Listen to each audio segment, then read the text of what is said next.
Shalom, selamat pagi, salam sejahtera untuk kita semuanya.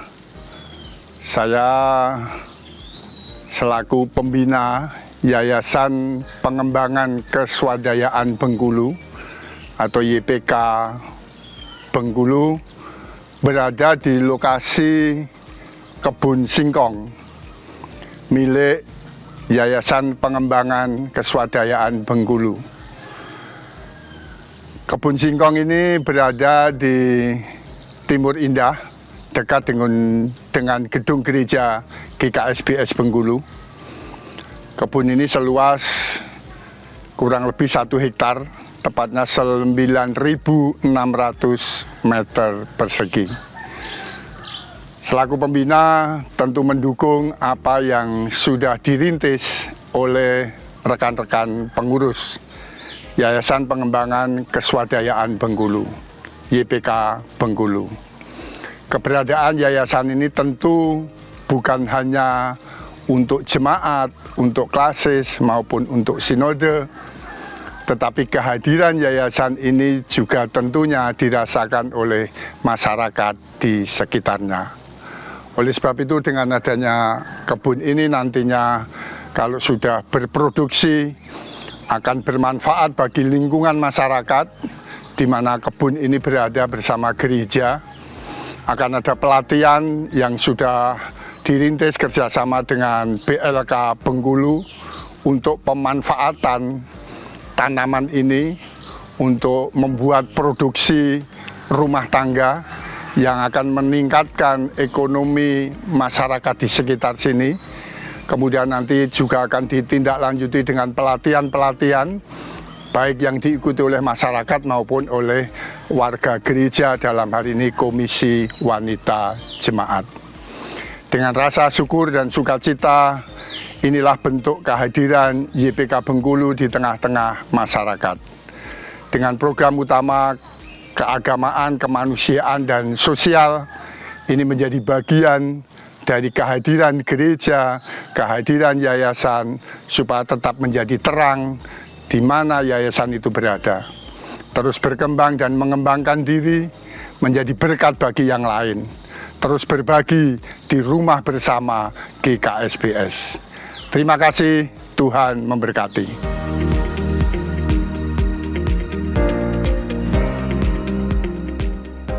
Baik, Bapak Ibu yang kami hormati, yang pada kesempatan ini sebagai pengurus Yayasan Pengembangan Keswadayaan Bengkulu, kami secara pribadi maupun secara kepengurusan perlu untuk menyampaikan beberapa hal yang berkaitan dengan program-program dan kebijakan YPKB Bengkulu. Keberadaan Yayasan Pengembangan Keswadayaan Bengkulu merupakan bagian yang tidak terpisahkan dari upaya mewujudkan GKSBS sebagai rumah bersama. Kemudian yayasan sesuai dengan akte pendirian, anggaran dasar dan anggaran rumah tangga, dan tujuan awalnya akan berupaya untuk mengambil bagian dalam ikut memfasilitasi melalui program dan kegiatan yang berlandaskan pada kemampuan yang dimiliki oleh yayasan. Sebagaimana kita ketahui bahwa semuanya ini berangkat dan didasari dari satu landasan, yaitu semangat untuk berbagi.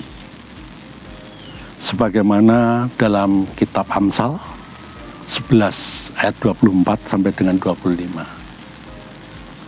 Dikatakan ada yang menyebar harta tetapi bertambah kaya. Ada yang menghemat secara luar biasa namun selalu berkekurangan. Siapa banyak memberi berkat, diberi kelimpahan. Siapa memberi minum, ia sendiri akan diberi minum. Sejalan dengan hal itu, Matius 5 ayat 16. Demikianlah hendaknya terangmu bercahaya di depan orang, supaya mereka melihat perbuatanmu yang baik dan memuliakan Bapamu yang di surga. Ini sebagai dasar pijak awal dari proses kegiatan, dari apa yang dimaui oleh kita bersama dalam kerangka mewujudkan program dan kegiatan YPK Bengkulu. Kemudian kami juga ingin menyampaikan bahwa hendaklah kamu sehati sepikir dalam hidupmu bersama. Janganlah kamu memikirkan perkara-perkara yang tinggi, tetapi arahkanlah dirimu kepada perkara-perkara yang sederhana. Jangan menganggap dirimu pandai. Roma 12 ayat 16. Jadi Bapak Ibu serta saudara-saudara sekalian, berangkat dan diawali dengan semangat yang melandasi bahwa YPKB itu adalah milik GKSBS dan milik jemaat GKSBS. Pada prinsipnya telah menetapkan program-program kegiatan yang dimulai dari tahun 2023 sampai dengan 2025. Ada 3 kegiatan besar di sana. Di antaranya meliputi bidang keagamaan, bidang kemasyarakatan, dan bidang sosial.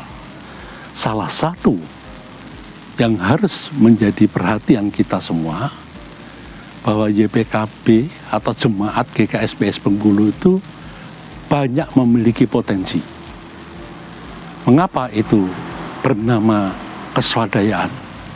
Karena kita mempunyai tujuan. YPK mempunyai tujuan. Berkat yang melimpah yang sudah diberikan melalui Yayasan Pendidikan, Yayasan Pengembangan Keswadayaan Bengkulu harus diwujudkan sebagai alat kesaksian dan pelayanan.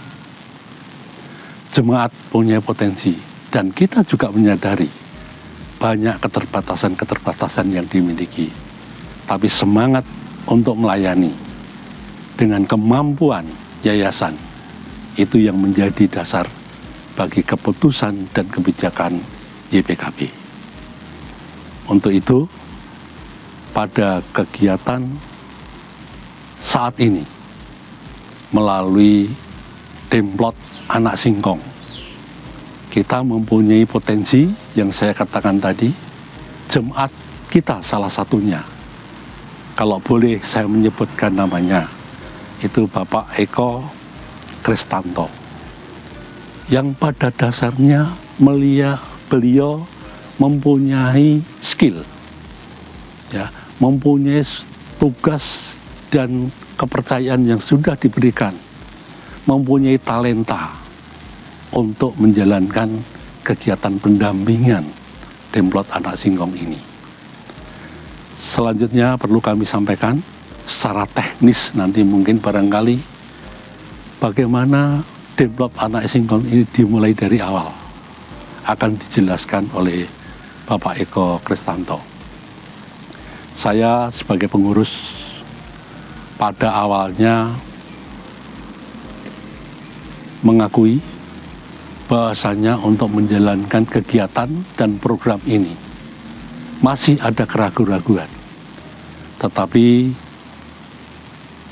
terus terang sebagai pengurus, kami juga pernah berkonsultasi, mengajak salah satu pakar di bidang ilmu tanah, yaitu Profesor Dr. Insinyur Priyono Prawito. Kita ajak ke lokasi sebelum lahan ini dibuka untuk menjadi Demplot Anak Singkong. Anak Singkong mengkonotasikan bahwa segalanya dimulai dari kesederhanaan.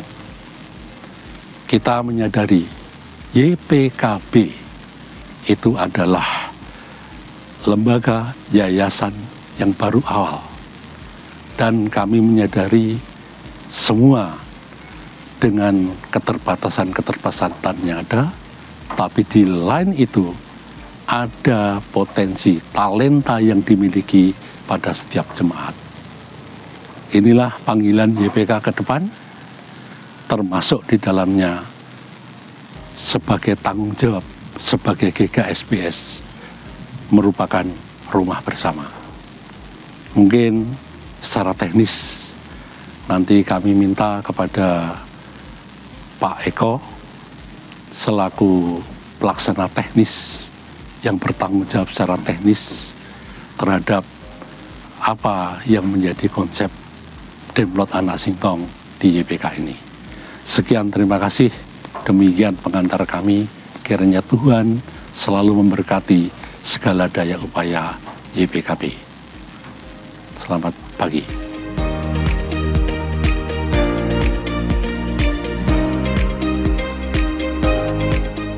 Salam, saudara yang terkasih.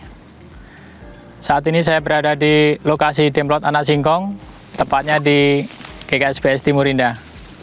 Saudara yang terkasih, sebelum lahan singkong ini kita wujudkan, ini adalah reklamasi dari kebun kelapa dan kebun sawit. Nah, bagaimana berbicara budidaya